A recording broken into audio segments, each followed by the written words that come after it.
আপনি কি নতুন মা হয়েছেন আর বারবার মনে হচ্ছে যে আমার দুধ বাচ্চার জন্য এনাফ নয়? তাহলে এই ভিডিওটি আপনার জন্য।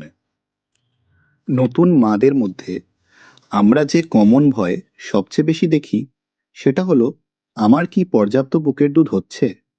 এক্ষেত্রে আমি আপনাকে বলতে চাই, এই ভয় খুবই কমন। প্রত্যেক নতুন মায়ের মাথাতেই এই চিন্তা কখনো না কখনো এসেই থাকবে।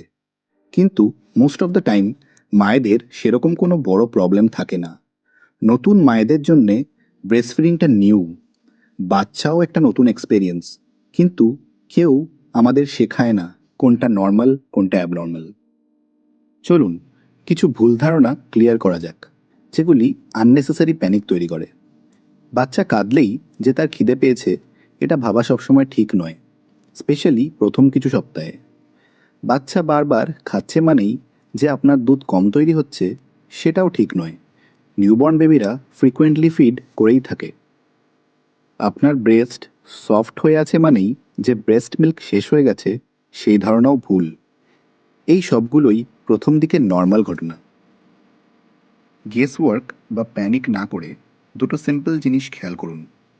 যদি বাচ্চা বারবার ইউরিন পাস করে, আর যদি বাচ্চার সময়ের সাথে সাথে ওয়েট গেন হয়, তাহলে এটা স্ট্রং সাইন যে আপনার বাচ্চা পর্যাপ্ত ব্রেস্ট মিল্ক পাচ্ছে।